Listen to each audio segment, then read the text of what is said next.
Hello दोस्तों, नमस्कार। स्वागत है आपका सक्सेस इन हिंदी अकेडमी। देखिए दोस्तों, आज हम बात करेंगे एस्टेट टीजीटी पीजीटी। जो अभ्यर्थी एस्टेट टीजीटी पीजीटी हिंदी की तैयारी कर रहे हैं उस पर हम संपूर्ण चर्चा करेंगे। कैसे तैयारी करें, अगर जो पहली बार एस्टेट दे रहा है तो उसका पहली बार में ही क्लियर हो जाएगा अगर आपने इस तरीके से तैयारी की तो। अगर ऐसे भी कैंडिडेट हैं जो बार बार एस्टेट दे रहे हैं और फिर भी उनको सफलता नहीं मिल रही, तो दोनों ही अभ्यर्थी इसको ज़रूर देखें। दोनों ही अभ्यर्थियों के लिए बहुत महत्वपूर्ण है। कहने का मतलब दोनों ये है, जो पहली बार में एस्टेट दे रहे हैं उनके लिए भी महत्वपूर्ण है, जो बार बार एस्टेट दे रहे हैं लेकिन एस्टेट क्वालिफाइड नहीं हो रहा तो उनके लिए भी बहुत ही महत्वपूर्ण वीडियो है। इसलिए वीडियो को शुरू से लेकर अंत तक अवश्य देखें, ठीक है। अभी मैं शुरुआत करूंगी, ध्यानपूर्वक सुनेंगे और दोनों ही पर मैं बात करूंगी। अगर आपको पीडीएफ चाहिए या फ्री में तैयारी करनी है, दोनों पर मैं बात करूंगी, तो वीडियो को मैं शुरू से लेकर अंत तक अवश्य बने रहे।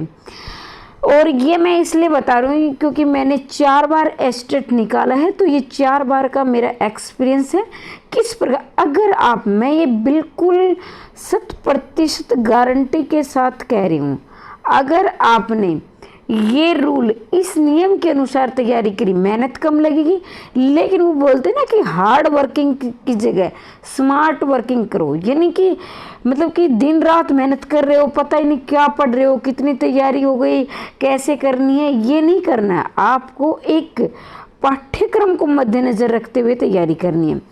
तो देखो, शुरुआत करती हूँ मैं। सबसे पहले आपको ये बता देती हूँ कि आपके सिलेबस में यानी आपके पेपर में क्या क्या आएगा। कुल पेपर होता है आपका 150 नंबर का, ठीक है। 150 नंबर याद रखेंगे। आपको कितने नंबर लेने हैं? जो जनरल कैटेगरी के हैं, चाहे वो मेल हैं या फीमेल हैं, आपको 90 नंबर लेने, सबको पता है। लेकिन एक बार जो मैं तो सबको साथ लेकर चल रही हूँ, जो पहली बार दे रहे हैं उनको भी, तो 60% लेने हैं जनरल कैटेगरी में, यानी कि 150 में से 90 नंबर हो गई। बाकी SC BC अन्य हैं, उनको लेने हैं आपको 82 नंबर, यानी कि आपको लेने हैं 55%। तो ये होगा, ठीक है। तो अब ये कैसे आएंगे, तो ये देखेंगे आपका 60 नंबर का आएगा आपका जिस सब्जेक्ट से, यानी आपका जो इलेक्टिव सब्जेक्ट है, जो आपका ऐच्छिक विषय है, चाहे वो हिंदी या इंग्लिश जो भी है, 60 नंबर का आपका ये रहेगा, ठीक है। 30 नंबर की आएगी आपकी साइकोलॉजी, ठीक है। तो ये हो गए आपके 90 नंबर, बच गए आपके 60 नंबर। तो 60 में से आएंगे आपके 15 नंबर की आपकी इंग्लिश होगी, 15 नंबर की आपकी हिंदी होगी, जो सामान्य हिंदी होगी। सामान्य हिंदी का मतलब ये है आपके व्याकरण का टॉपिक होगा। कुछ इसमें थोड़ा बहुत पैराग्राफ भी दे सकते हैं, मतलब व्याख्या के लिए प्रश्न ढूंढने होते हैं वो वाले, ठीक है। और इसके साथ 10-10-10 यानी 30 नंबर 10-10 करके आपके कुछ मैथ के क्वेश्चन आ जाएंगे, कुछ रीजनिंग के होंगे और कुछ हरियाणा जीके के। तो ये मिक्स आपका 30 नंबर का हुआ, ठीक है। 30 नंबर का आपका मैथ और जो आपकी रीजनिंग है, हरियाणा जीके 30 नंबर के ये होंगे। और 15-15 नंबर यानी 15-15 नंबर के आपके हिंदी इंग्लिश, मतलब 30 नंबर हो गए। 30 नंबर आपके साइकोलॉजी के और 60 नंबर आपके सब्जेक्ट के, ये अपने विषय के। इस प्रकार से आपके 150 नंबर हो गए, ठीक है।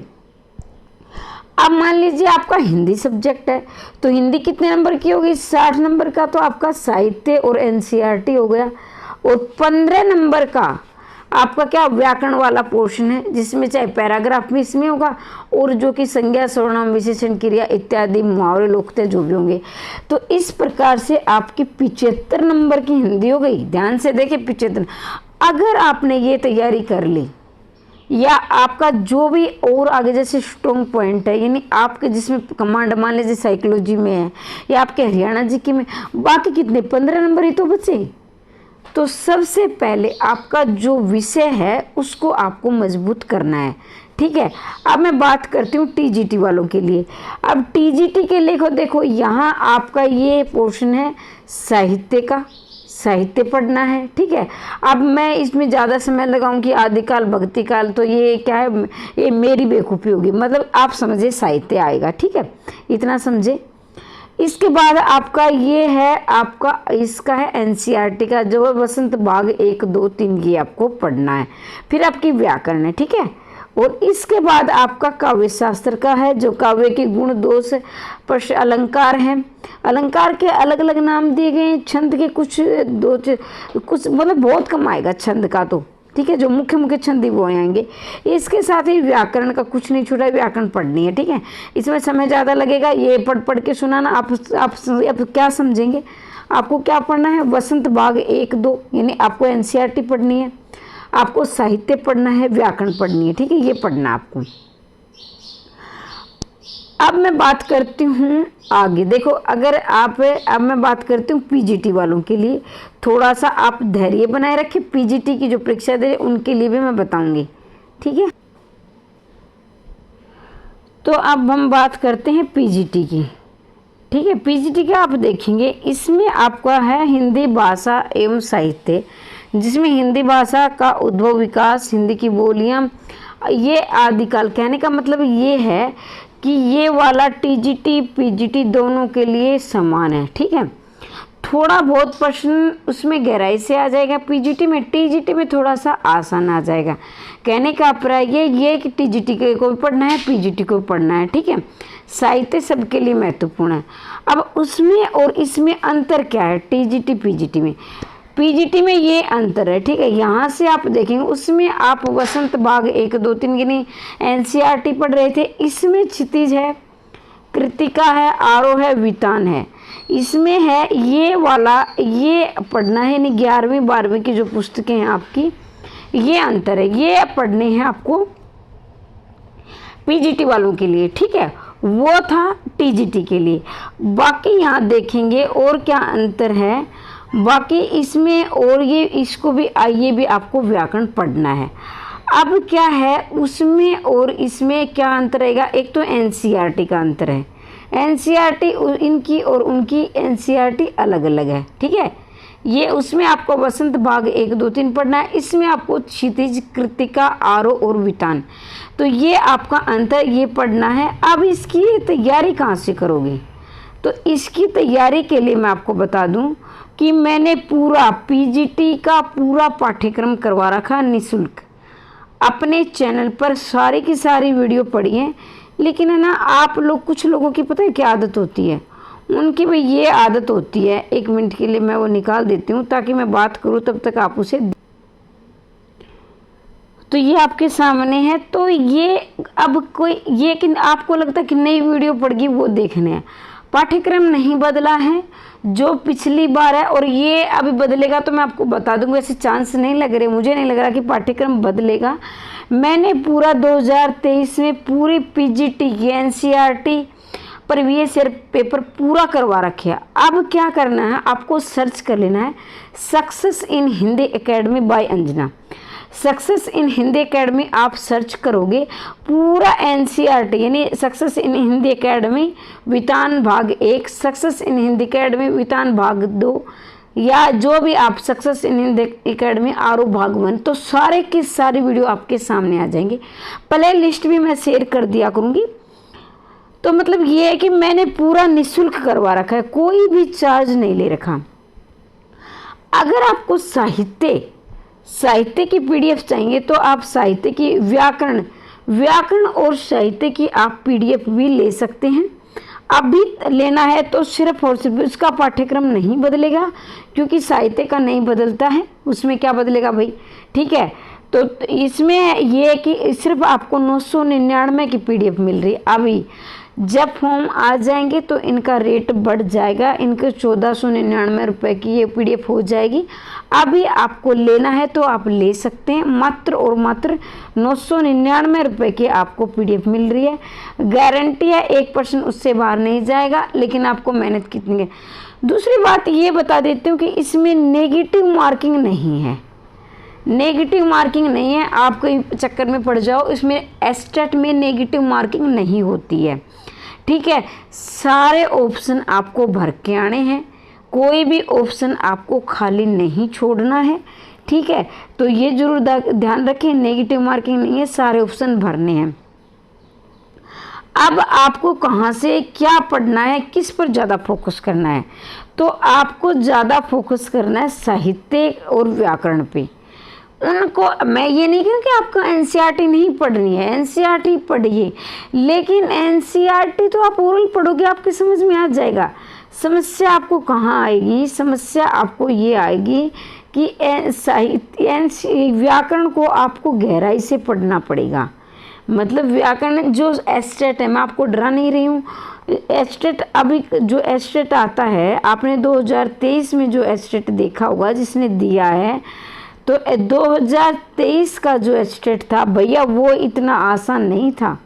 और एस्टेट हमारा जो सीटेट है या अन्य राज्यों की जो टेट है, एक में ये रुकता नहीं है अभी, जो अन्य राज्यों की जो एस्टेट हैं, माफ़ कीजिए, अन्य राज्यों की जो टेट है, सीटेट है, यूपी टेट है और भी एमपी टेट हैं, उनके इतने मुश्किल नहीं आते हैं। उनमें उनका मैं देखती हूँ, जैसे कोई पेपर होता है मैं देखती हूँ भाई कहाँ किसका क्या आ रहा है, क्योंकि मुझे तो यूट्यूब पर करवाना होता है तो मैं सारे पेपर देखती हूँ।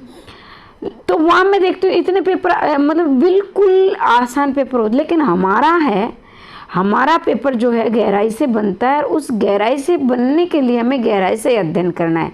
कहने का अभिप्राय ये आपको रटना नहीं है, अगर आप रटोगे तो पेपर नहीं निकलेगा, ठीक है। मैंने जो वीडियो करवा रखी व्याकरण की, तो मैंने नया चैनल बनाया था, तो मैंने उसको क्या समझाया है। आपको उदाहरण शायद कम मिलेंगे, मैं मानती हूँ उदाहरण कम मिलेंगे, लेकिन मैं उसकी गहराई, जैसे संज्ञा के हैं, तो हमारा जो प्रश्न बनेगा ना वो घुमा कर बनता है एस्टेट का। अगर आपको एस्टेट निकालना है तो आपको 0 से लेकर 100 तक अध्ययन करना पड़ेगा। ये मैं आपको डरा नहीं रही हूँ, आपको ये कह रही हूँ, सचेत कर रही हूँ कि अगर आप पहली बार में लग रहा है ना कि एस्टेट मुझे पहली बार में निकालना है, तो आप गहराई से पढ़िए। आदिकाल पढ़ रहे हो आप, आदिकाल का नामकरण है, उसकी विशेषताएं हैं और उसकी जो परिस्थितियाँ हैं वो आप गए। और मेरा ये मानना है, जो मैं आपको नोट्स दूंगी, अगर आपको पीडीएफ चाहिए तो मैं गारंटी लेती हूँ आपका उसमें आगे जो सब्जेक्टिव पेपर होगा ना वो भी आपका निकल जाएगा उन नोट्सों से, क्योंकि मैंने जो नोट्स बनाए हैं वो सब्जेक्टिव पेपर को आधार में रख के भी बनाए हैं। अब ये नहीं कि आप एस्टेट की अलग से तैयारी कर रहे हो फिर सब्जेक्टिव आए तो उसकी अलग से कर रहे हो। जो मैंने नोट्स बनाए हैं उसके आपके वो तैयारी उसी के अंदर हो जाएगी, यानी कि मतलब कि आपके तीनों पेपरों की तैयारी हो जाएगी। आपके एस्टेट की 3 पेपर कौन से होंगे, जैसे आपके एस्टेट है, उसके बाद एस्टेट के बाद क्या है आपका ऑब्जेक्टिव पेपर होगा, ऑब्जेक्टिव के बाद आपका सब्जेक्टिव पेपर होगा। तो इन तीनों ही परीक्षाओं को मद्देनज़र रख के मैंने नोट्स बनाए हैं। आप लेना चाहें तो ले सकते हैं। ये मैं नंबर बता देती हूँ आपको, 90 68 68 49 54 पर मैसेज करके आप प्राप्त कर सकते हैं नोट्स। अगर आपको लग रहा है कि मैडम तो भैया हमें नोट्स दे रही है, मैं कोई ज़बरदस्ती आप पर थोप नहीं रही, मैं आपको चॉइस दे रही हूँ, आपकी इच्छा है लेना तो नहीं लेना है तो निःशुल्क तैयारी कर रहे हैं भाई, उनका फ़ायदा उठाइए। अब मैं ये कह रही हूँ आपको, अभी कोई जैसे है ना, हमें आदत होती है नई वीडियो आती है उसे हम देखते हैं, भाई मैं बार बार कह रही हूँ आप अपनी तैयारी शुरू क्यों नहीं करते हो।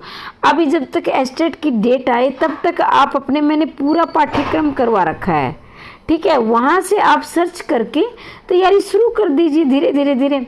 और मैं ये कहती हूँ आपका अक्टूबर में आपके फॉर्म निकल आएंगे एस्टेट के, और आपका अब की बार दिसंबर में एस्टेट हो जाएगा, ठीक है, दिसंबर में आपका एस्टेट हो जाएगा। और ये मैं गारंटी लेती हूँ आपकी टीजीटी की वैकेंसी, अब जैसे ही चुनाव क्या रिजल्ट आएगा, मतलब सरकार नई सरकार आएगी तो आपके क्या है पेपर भी होंगे, आपकी वैकेंसी भी निकलेंगी। टीजीटी की मैं 100% गारंटी लेती हूँ, टीजीटी की ज़रूर वैकेंसी आएंगी और जल्दी ही आएंगी। पीजीटी की भी निकालेंगे अगर नई सरकार आती। मान लीजिए अभी बीजेपी की सरकार है तो बीजेपी की सरकार ने अपनी भर्तियाँ कंप्लीट कर ली, क्योंकि दूसरी भर्ती भी इन्होंने कर ही देंगे। लेकिन अगर कांग्रेस सरकार आएगी, मैं हालांकि मैं कोई राजनीति से संबंध नहीं रखती हूँ, लेकिन मैं इतना ज़रूर कहूँगी अगर दूसरी कांग्रेस सरकार आती है तो वो भी अपनी भर्ती पूरी करेंगी। तो टीजीटी पीजीटी दोनों की भर्ती आएंगी। अभी से आप जुट जाओ, लेकिन भर्ती में तो आप तभी बैठोगे ना जब आपके पास एस्टेट होगा। ठीक है। और ये मेरी मतलब कि मेरा जो अनुभव है ये एक दिन का अनुभव नहीं है, मैंने 4 बार क्वालिफाइड कर रखा है एस्टेट। ठीक है। अब एक बार आप निकाल लोगे ना तो आपका जो है आपका उत्साह बढ़ जाएगा। एक बार एस्टेट, अब आप कहोगे मैं बार बार कोई परीक्षा बाकी इसलिए नहीं निकालती हूँ। ये क्या है कि एस्टेट की उसमें वैलिडिटी होती थी भी, एस्टेट आपका 5 साल है, फिर आपका 7 साल कर दिया, लेकिन अब आपका लाइफ टाइम कर दिया है। तो अभी आपको बार बार निकालने की आवश्यकता नहीं है। एक बार आपके पास एस्टेट का सर्टिफिकेट होगा, फिर आप कोई भी परीक्षा देते रहना। इसके साथ ही मैं ये भी कहना चाहूँगी, जो हमने एस्टेट का जो हमने प्रयास किया था, कोई नए अभ्यर्थी आए हैं एस्टेट लाइफ टाइम के लिए, मैंने और बाकी और साथियों ने भी काफ़ी प्रयास किया है। तो एस्टेट लाइफ टाइम करवाने में हमारा भी थोड़ा सा योगदान है भाई। थोड़े बहुत भागदौड़ करके आपने देखा होगा, मेरी पेपर में भी फोटो आई थी, मैंने बहुत भागदौड़ की थी। लगभग हम 2:30 3 बजे रात को यहाँ से निकलते थे, 2 बजे यहाँ से, जैसे 2:30 बजे तो बस पकड़ते थे रोहतक से, और वहाँ पंचकुला जाकर हमने काफ़ी प्रयास किया। जो हमारी सीमा तिरखा मैम है शिक्षा मंत्री, उनसे भी हमने ज्ञापन दिया। बाकी और एचएससी के में भी ज्ञापन दिया, एचएससी में चेयरमैन के पास ज्ञापन दिया। तमाम कोशिशों के बाद हमने एस्टेट लाइफ टाइम करवाया है। तो आगे भी हमारी प्रयास यही रहेगा कि आपकी वैकेंसी जरूर निकलवाने का प्रयास करेंगे। वैसे हमने मुख्यमंत्री जी को ज्ञापन दे रखा है, मुख्यमंत्री जी को ज्ञापन दे रखा है कि वैकेंसी हमारे विषय की नहीं आ रही है, ये भेदभाव हमारे साथ क्यों किया जा रहा है। और ये जो मेरे पास एक जो पत्र रखा भी है, जिसमें माननीय मुख्यमंत्री ने ये पूरा विश्वास दिलाया कि आपकी वैकेंसी आएंगी। लेकिन दुर्भाग्य ये रहा हमारा कि जैसे ही हमारे जो प्रक्रिया, कानून प्रक्रिया हमने पूरी की, जो होती है एक कार्यालय जो प्रक्रिया होती है, उसके 1 घंटे के बाद ही हमारी ये आचार संहिता लगी। कहने का अभिप्राय कि हमने जो प्रयास किया था 1 मिनट में सारे प्रयास पर पानी फिर गया। लेकिन अब भी मैं विश्वास दिलाती हूँ कि जब भी कोई नई सरकार बैठेगी, यानी दोबारा जो भी, चाहे कोई भी सरकार आए बैठेगी, तो हम दोबारा से प्रयास करेंगे और हमारी भर्ती निकलवाने की पूरी मेरी कोशिश रहेगी। तो मैं यही कहूँगी, आपको क्या पढ़ना है, देखो आपको अपना विषय, जो भी आपका विषय है, चाहे आपका हिंदी है, इंग्लिश है, मैथ है, जो भी है, उस पर मजबूती होनी बहुत ज़रूरी है। तो उसकी मजबूती करें। दूसरी बात यह है कि आप साइकोलॉजी पढ़ें। साइकोलॉजी के बिना भी, क्योंकि आपकी साइकोलॉजी आ रही है 30 नंबर की, ठीक है, साइकोलॉजी को भी आप हल्के में ना लें। कम से कम प्रयास करें कि आप 25 नंबर निकाल ले जाओ, मतलब 20 प्लस नंबर लेने का तो आपका प्रयास होना ही चाहिए। और आपका प्रयास आप 30 नंबर पर करोगे तब आपके 20 प्लस नंबर आएंगे। तो कोशिश करें कि 25 प्लस नंबर आप जरूर साइकोलॉजी में लेकर जाओ तभी। दूसरा आपका विषय है जो आपका 75 नंबर का आ रहा है, चाहे आप हिंदी से करें, तो मतलब 75 नंबर में से कोशिश करें कम से कम आप 65 नंबर ले जाओ। अगर आप 75 में से 65 नंबर ले जाओगे तो आपका एस्टेट क्वालिफाइड हो गया, ठीक है। और कुछ साइकोलॉजी है। हरियाणा जीके की मैं बात करती हूँ। हरियाणा जीके जैसे आप काम कर रहे हो, खाना बना रहे हो, या कोई और भी जैसे सब्जी काट रहे हो, या और भी जैसे झाड़ू पोछो, तो आप एक वीडियो, जो भी जिसकी भी वीडियो आपको पसंद है, मैं ये कभी नहीं कहूँगी उस चैनल से पढ़ना, ये आपकी पसंद है, सबकी अपनी अपनी शैली होती है। अपनी तरफ से हर शिक्षक अच्छा ही पढ़ाता है, वो आप पे निर्भर करते हैं कि आपको किसकी शैली समझ में आती है। तो 10 नंबर की जो हरियाणा जीके आएगी, कोई भी एक वीडियो, मान लीजिए आप एक, मैं तो ये करती हूँ कि जैसे करंट के हैं, करंट के क्वेश्चन 10 में से आपके आएंगे लगभग 3 से 4 क्वेश्चन, 6 क्वेश्चन आपके आएंगे आपके परिवेश के। मैं गारंटी लेती हूँ क्योंकि मेरा अनुभव बोल रहा है। तो 6 तो आप ऐसा करना, जिसकी वीडियो कर रहे हो, जैसे परिवेश से कर ले, परिवेश से स्पेशल मैं एक भी नहीं होंगी कि आप हरियाणा जीके के लिए स्पेशल टाइम दिए। जैसे काम कर रहे हो, काम करते कोई जो सफाई कर रहे हो, खाना बना रहे हो, जो भी कर रहे हो, या खाना खा रहे हो, तो उसमें परिवेश शेयर के एक वीडियो डाउनलोड कर लो और उसको सुनते जाओ। सुनते सुनते 10 नंबर की तैयारी हो जाएगी। फिर आपको लगेगा कि आपका पेपर आ चुका है, अभी पेपर, तो करंट की 6 महीने की करंट पढ़ लो। अगर आपने 6 महीने की करंट पढ़ ली, ज़्यादा से ज़्यादा 8 महीने की, बस 6 महीने ही बहुत रहेगी, मैं तो 6 महीने की करती हूँ। उसमें से 4 में से आपके 2-3 नंबर, 4 के 4, जैसे 4 नंबर की करंट आ रही तो 4 के 4 किसी के ठीक नहीं होते हैं, ये सब बकवास है कि मेरे 4 के हो सकता है किसी का, मेरे तो होते नहीं है। तो मतलब कि ये कि 4 में से आप 3 नंबर के ठीक कर दो, ठीक है, तो एक करंट के रहेंगे। 6 नंबर के आप प्रीवियस ईयर में से आ रहे हैं तो लगभग 4 से 5 रहने की कोशिश करें, 10 में से आपके 8 नंबर आपके इसमें से आ जाएं। हरियाणा जीके में रीजनिंग की कोशिश करें, रीजनिंग के भी आप कुछ पोर्शन पढ़ सकते हो, जैसे प्रीवियस ईयर के आधार पर जो बार बार पूछे जा रहे हैं तो ये पढ़ें। साइकोलॉजी का आपका कोलर है, कोलबर्ग है, प्याजे के क्वेश्चन बहुत आते हैं, प्याजे हैं, और भी बहुत से टॉपिक है, वो मैं आपको बता दूंगी एक दिन, स्पेशल वो टॉपिक के लेके आऊँगी, वो करने हैं आपको, ठीक है। तो इसी प्रकार से तैयारी करें, और ये करें कि आप है ना, जैसे आपकी फ्रेंड सर्कल है, एक ग्रुप बना लो, ठीक है, ग्रुप बना लो आपस में, और हर दिन का होमवर्क दो। उसमें आप मान लीजिए आप आदिकाल पढ़ रहे हो, तो भी आज माफ़ी चाहूँगी, मैं कहती हूँ मेरे कई दिन से गले में दिक्कत है, तो ये मेरा बार बार में हो जाता है। तो आप आदिकाल पढ़ रहे हो तो एक दिन आदिकाल हम पढ़ेंगे, एक दूसरे को सुना तो शायद नहीं पाते क्योंकि फ़ोन से ही संपर्क रहता है, लेकिन होमवर्क यहाँ आज आदिकाल पूरा करेंगे, कल भक्ति काल करेंगे। तो इस तरह से आप अपनी तैयारी को मजबूत कर सकते हैं। तो मैं यही कहूँगी जाते जाते एक बार से फिर से कि आपको साहित्य पर और व्याकरण पर ज़्यादा जोर देना है। एनसीईआरटी भी आपको पढ़ लेनी। एनसीईआरटी तो आप घूमते फिरते काम करते करते भी सुन लोगे, ठीक है, लेकिन साहित्य, और फिर कह रही हूँ कि एस्टेट आप जितना गहराई से पढ़ोगे उतना फ़ायदा है। बाकी और पेपरों की भी तो आपकी तैयारी हो रही है, इधर से DET+ भी, MRS, और ये है एनसीईआरटी और हरियाणा का, जैसे हरियाणा में एनसीईआरटी आती है तो केवीएस का और एस्टेट का आपका सेम रहता है, क्योंकि केवीएस में पूरी एनसीईआरटी पूछी जाती है, हरियाणा में भी एनसीईआरटी तो मिक्स आता है, ठीक है। तो केवीएस की तैयारी कर रहे हो तो समझ लो आप एनसीईआरटी पढ़ रहे हो, तो आप हरियाणा की भी तैयारी कर रहे हो और आपकी केवीएस की भी तैयारी हो रही, इसके साथ कई पेपरों की आपकी तैयारी हो रही है। तो मैं यही कहूँगी अपना साइकोलॉजी पढ़ें, अपना सब्जेक्ट जब तक आपका पेपर नहीं आता है, यानी आपका फॉर्म नहीं भरे जाते हैं, तब तक आप साइकोलॉजी और एनसीईआरटी और आपका जो सब्जेक्ट है उसके पढ़ने की शुरुआत कर दें। पूरा एनसीईआरटी मैंने पीजीटी का निःशुल्क करवा रखा, वो देखें। टीजीटी के लिए मैंने साहित्य और व्याकरण करवा रखी है, वसंत ये मैंने नहीं करवा रखी है, लेकिन आपको साहित्य और व्याकरण वहाँ से पढ़ लेना है, ठीक है। और अगर आपको पीडीएफ चाहिए तो पीडीएफ आप प्राप्त कर सकते हैं।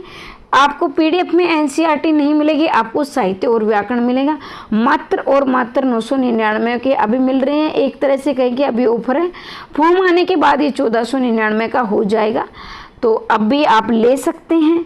कोई भी समस्या है या कोई भी डाउट है कमेंट बॉक्स में अवश्य पूछिए, मैं आपके कमेंट का ज़रूर जवाब देती हूँ।